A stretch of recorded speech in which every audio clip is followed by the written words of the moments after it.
Okay, this is not the Top 20 podcast recap of the Championship semi-final first legs in the playoffs. Middlesbrough 0, Southampton 0 and Hull 0, Millwall 0. That's the headline, but plenty more to dive into. This is sponsored by Spygate and the Spygate EFL Building Foundations Fund. So, George, 0-0 in both Championship games. Let's start with Borough 0, Southampton 0.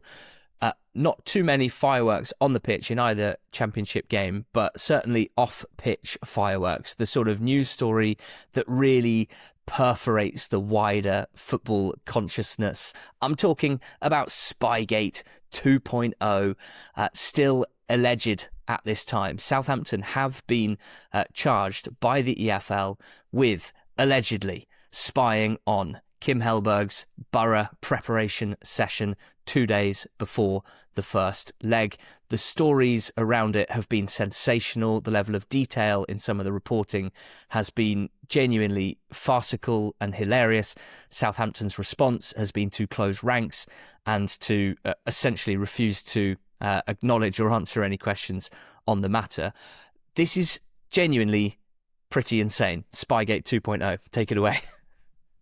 Yeah, it is. I mean, the first iteration of this, so many years ago now between Derby and Leeds was iconic in itself. It was then followed up by a win for the Spires against the Spies, with Derby progressing and, the iconic Spy celebration that came out from the Derby players after the event. It's obviously kind of funny that this has happened again. But again, it's a Championship playoff semi-final. It's exactly the same circumstance. It's exactly the same kind of basis and foundation. The previous one, it was the regular season game that the spying happened. It wasn't the playoff semi-final. Yeah. What I more mean is that does add quite a lot to this, I think, and certainly it adds a lot to how people will react to the punishment that is given out here. Yeah, for sure. That's fair. What I more mean, I guess, is it's, again, Championship playoff semi-finals and it's kind of dominating the narrative between the two. In terms of if you're a Borough fan, you're going to be incredibly upset about it. If you're a Saints fan, you're probably going to laugh about it. It's not great. Like, we heard Joby McAnuff talking about it before the game on Sky Sports, saying the integrity of English football is what we all kind of depend on. And there is an element to that, but it's also kind of quite amusing to another extent as well, where you and I have no idea how often or how regularly this takes place. It might be fairly common. It's kind of funny to think of an analyst working for Southampton basically hiding in the trees and watching what's going on to try and decipher what Borough are going to do, especially given it doesn't feel to me like there are many clubs whose kind of blueprint for success and playing systems are more obvious than Kim Hellberg's Middlesbrough. I'm interested in this long-range microphone he allegedly had. That seems like the sort of thing we should have as part of our kit. Yeah, the whole thing is incredible. And as you say, the kind of coverage that has been, published since the initial leaks and then the official reports that came afterwards have been incredible. So it's an amazing backdrop for what was already a pretty titanic clash between two of the best teams in the Championship this season. Yeah, I'm a multifaceted individual that can feel two things at the same time, and I have found it all quite funny. It adds to the humour pantomime. And pain. English football is, increasingly. I think maybe the older I get, the longer in the tooth, the more I think it is basically just like pantomime made flesh through sport. And this is obviously a great example of that. At the same time, I really think it's disgraceful if true. I think I don't get as wound up about a lot of stuff in football as most people seem to, but I want the sport to have sporting integrity. I want the competition to be pure, if you like, or in as much as you can make it pure in a game rife with financial inequality, for example. Competition is at the very heart of like my whole being. It's like one of the most important things in my life.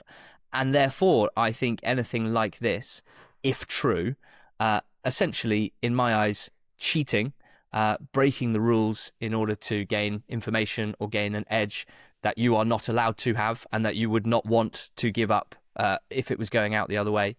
I think is genuinely pretty disgraceful. And so because I'm feeling like that, I'm also feeling if Southampton progress to the playoff final, like that won't just leave a bitter taste in the mouths of Borough fans. Like that would leave a bitter taste in my mouth as well, if all this is indeed true. And I think that, you know, you talk about Hellberg's tactical systems being known, but they're still quite complex. And I think things like build-up from goal kicks, things like, is Hayden Hackney anywhere near this team? Yeah.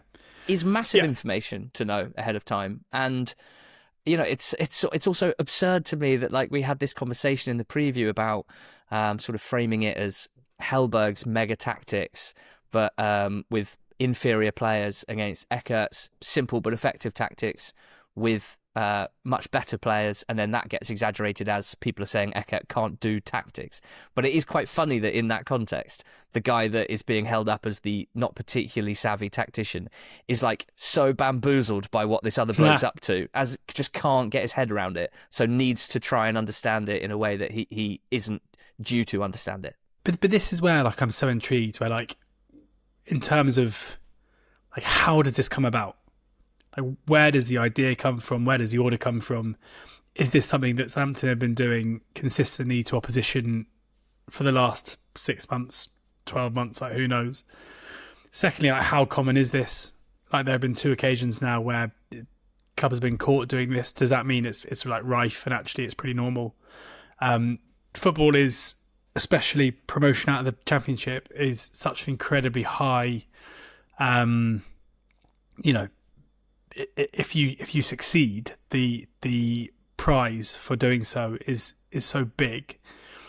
What else is going on in terms of clubs finding a way to get an advantage that we would perceive as being unfair? Like, I'm sure, I have no idea who, but there are probably occasions where clubs are going to have a much better idea of who is injured and who isn't injured, who is playing and who isn't playing, than we as fans are, because people know and people talk, and there are ways of, you know, going about things. Like, if you consider how we as fans now basically there's no transfer that is ever a surprise. Like, that is because football is a small world. People have conversations, and so where else does that lead? Like, it is. And the one thing I would say is we're recording this on Sunday evening at a time where, you know, social media and football is just rife with people talking about VAR again and moaning about, you know, an elite top league has been decided seemingly because of a VAR decision, and I'd much rather be talking about spies than video assistant referees. It's funny because, and I think I'm right in saying that Southampton have essentially said that even if this did happen, no one knew anything about it, and the culprit was acting on his own. Absolutely incredible. Who's he reporting to?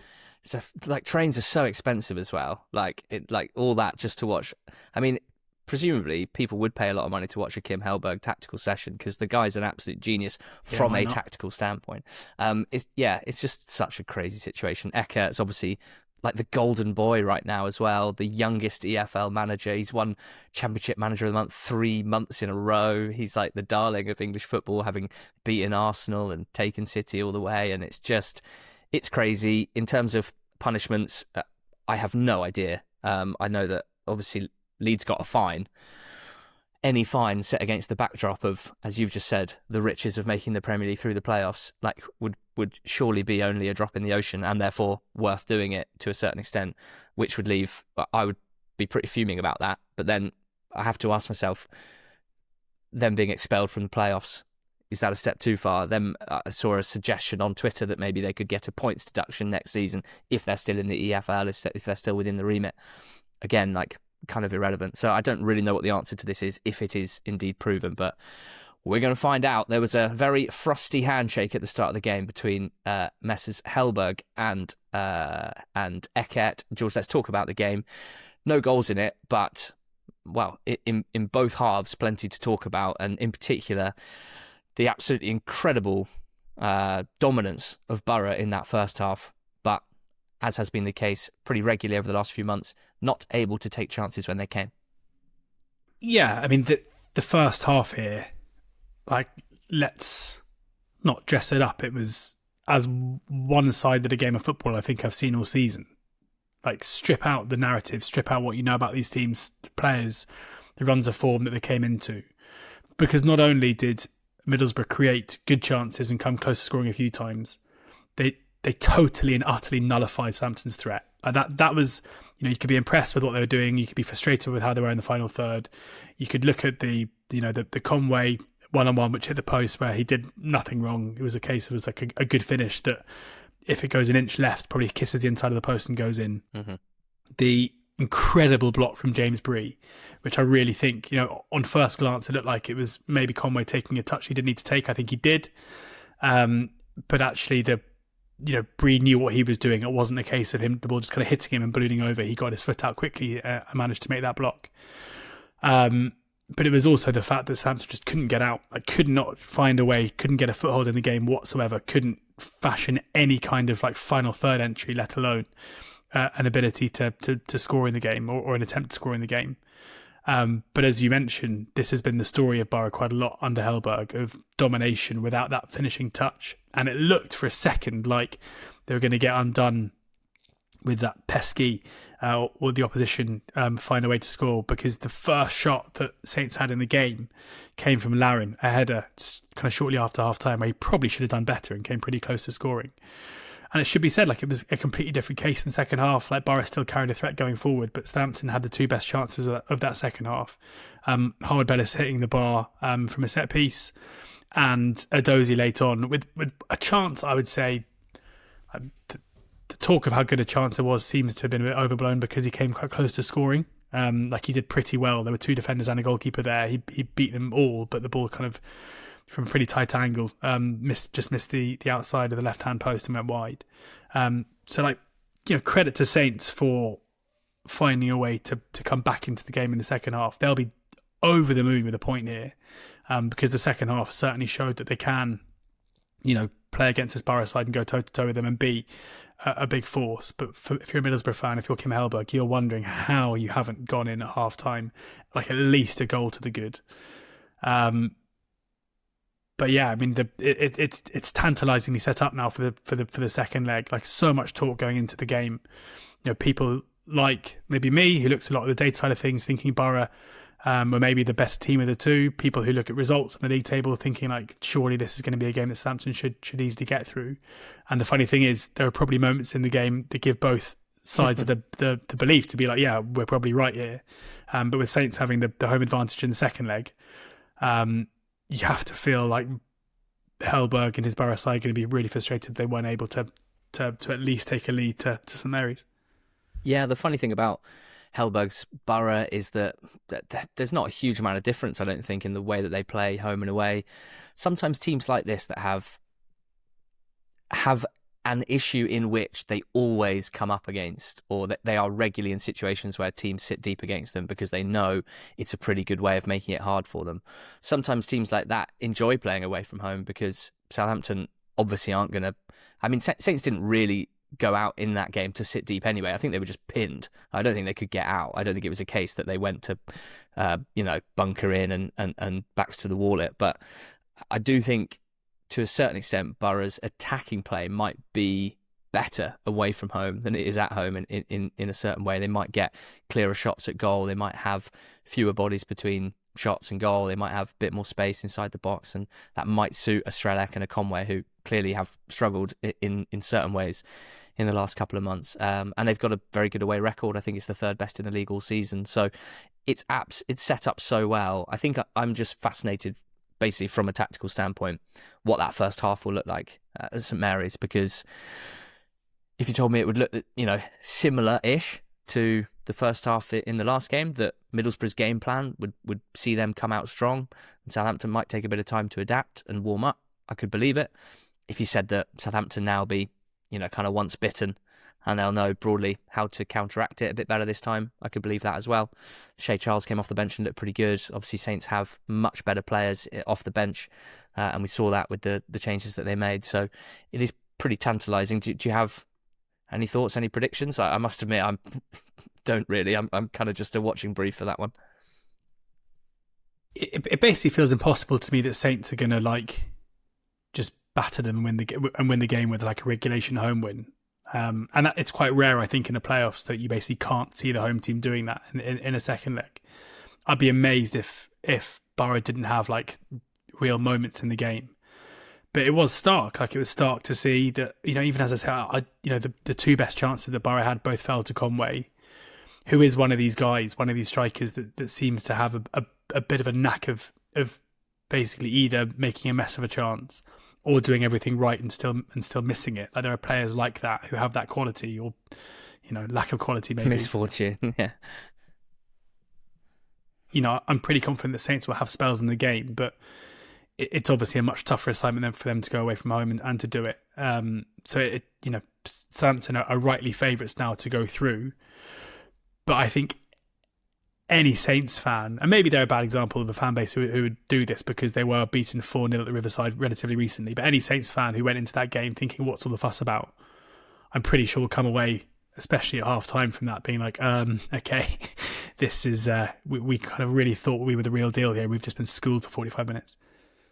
Conway also easily the most likely to actually do the binocular celebration, to run it back, and that's probably better dropped in a second leg than it is a first leg, so maybe he's just saving himself for that.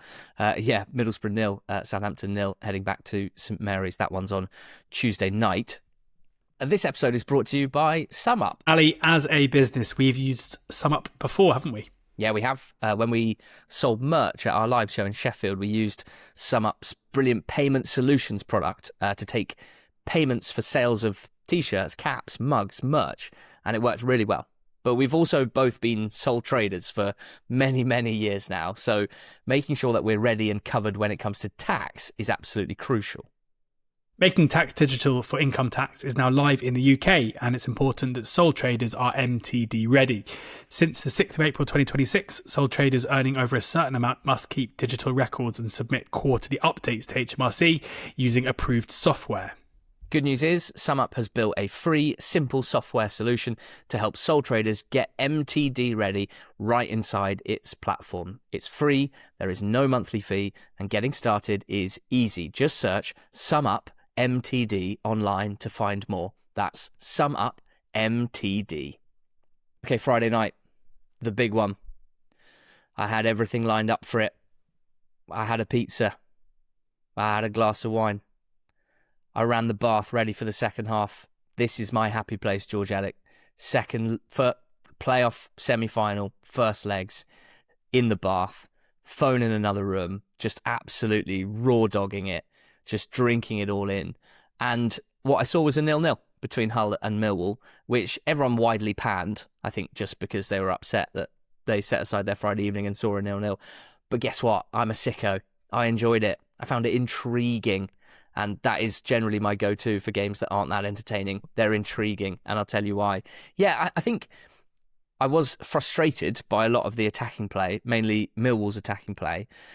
Hull play such a weird out-of-possession and defensive style, which, and this isn't new or news, but it is still quite jarring to watch how little they try and stop the opposition getting into their final third. And I still cannot for the life of me work out how much is by design and how much is to do with personnel. By personnel, I mean Jakirovic loves 4 proper attackers. McBurney, Gelhardt, Bellumi, Miller.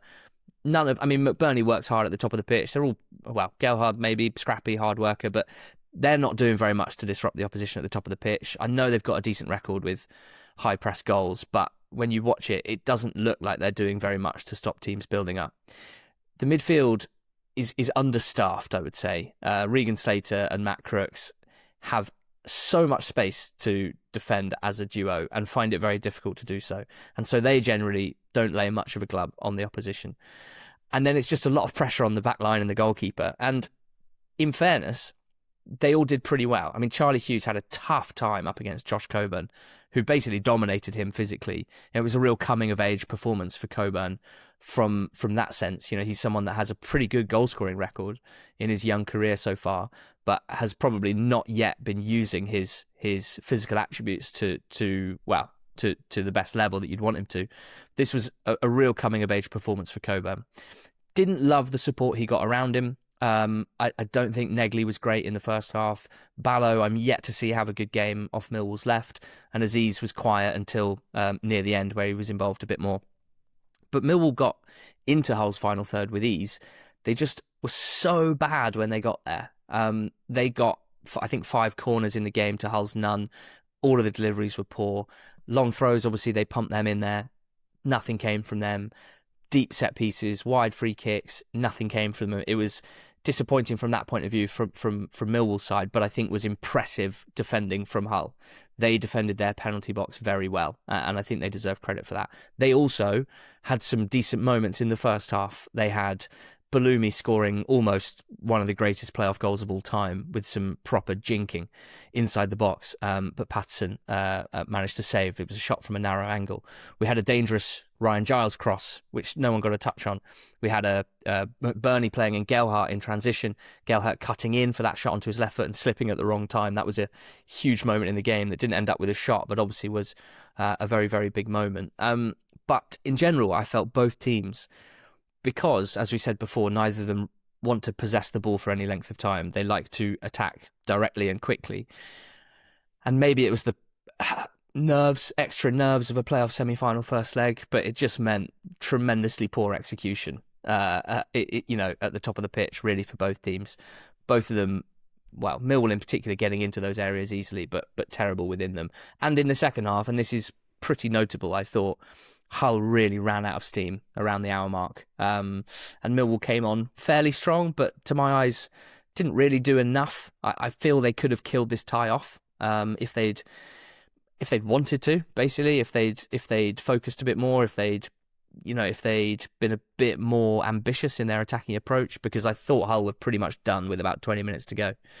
Negley hit the post from range. Aziz had one saved by Panda.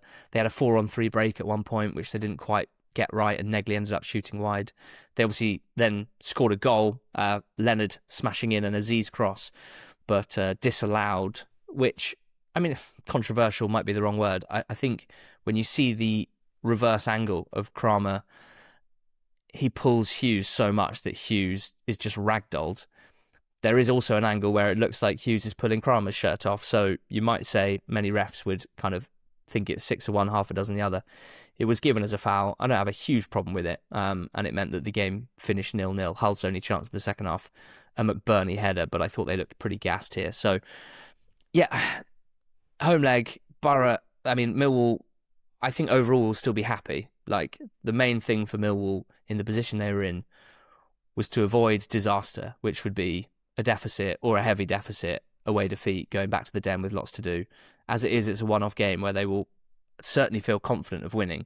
But one-off games, George, they can be pretty fruity. They can be pretty funky. And, you know, Hull showed in that first half that they can and will sting you.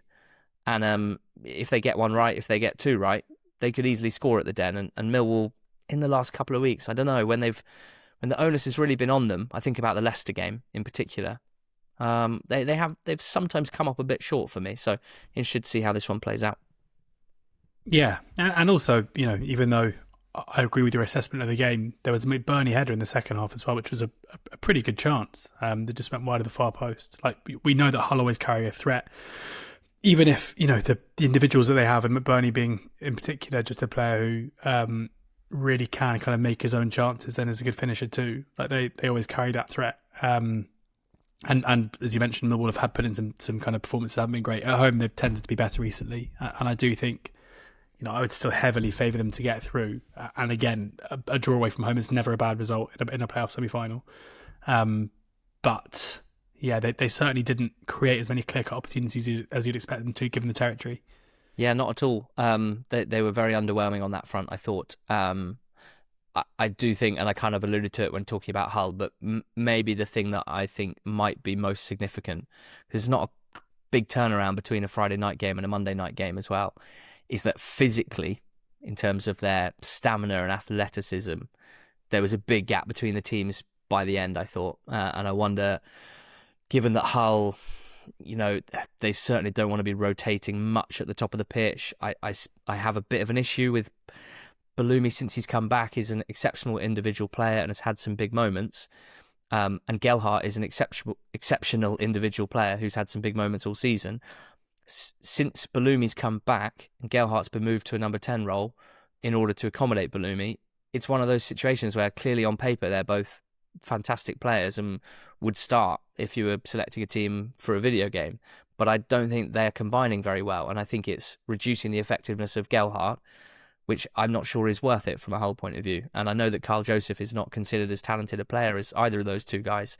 But when you see the issues that he gave Millwall in the 2 games in the regular season, I genuinely think he might be the better option to start these games. I thought it before the game. I mentioned it on the pod. I thought it during the game, and I would really like to see him start from a Hull point of view. It's going to be very, very interesting. Let's see how it goes on Monday night. We're going to be watching it tomorrow night, Monday night. If you're listening and you're anywhere near London and you can get yourself to Covent Garden, then we're going to be in Philomena's celebrating our 10th birthday. Not the Top 20s podcast's first episode dropped on the 11th of May in 2016. We are going to be celebrating tomorrow night, watching this game in Philomena's, and we'd love as many of you that can make it to come have a drink with us. We apologise in advance for the cost of the pints in central London, but needs must. We've got lots to celebrate, and we'd love to celebrate with some of you guys. So, yeah, it'd be great to see you there. Yeah, we've been on the road a bit in the last few weeks with the Skybet EFL Building Foundations Fund work that we do. And Ali, you were lucky enough to be in Coventry, 2 weeks ago?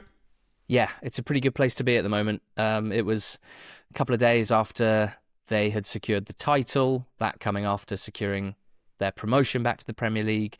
It's been an unbelievable few weeks of partying for the city of Coventry. And I was pleased to go there because as much as they've smashed it on the pitch this season, they, like pretty much every club up and down the country in the EFL, doing amazing things in their local community. And it's nice to be able to see what clubs are up to. I mean, this is it's essentially a building site at the moment. The building has just started for a new multi-use games area at Longford Park. It's a park maybe a mile from the stadium. You can see the CBS from the site, and it's just going to be the sort of place where, I was going to say as a young person, but frankly, I still love playing six-a-side, small-sided football games. It's the sort of place that if you live in that area and something like this gets built, you are absolutely buzzing, because it's going to be very smart. There's going to be integrated goals, a 3G all-weather football pitch. It'll be used for plenty of other activities as well. It's going to be the sort of thing that is used by Sky Blues in the community in so many different ways, helping so many different people basically get more active, physical activity, improve their physical and mental health as a result. And in an area that is, well, as I was told by David Buist, who's the former Coventry City player from the 90s, that's also there at the Sky Blues in the community, he was just saying, like, this is a pretty deprived area. We see it as our role to get into these areas and provide facilities, access, support, programs, whatever we can to try and help improve people's physical activity in this sense. But of course, they deliver so many varied programs across their work in the community. So it's going to make a big difference in Coventry. It was great to see it. It's been supported by the Skybet EFL Building Foundations Fund, and looking forward to seeing some pictures and vids from when it's completed, and seeing the youngsters of Coventry going and scoring goals in this new multi-use games area at Longford Park.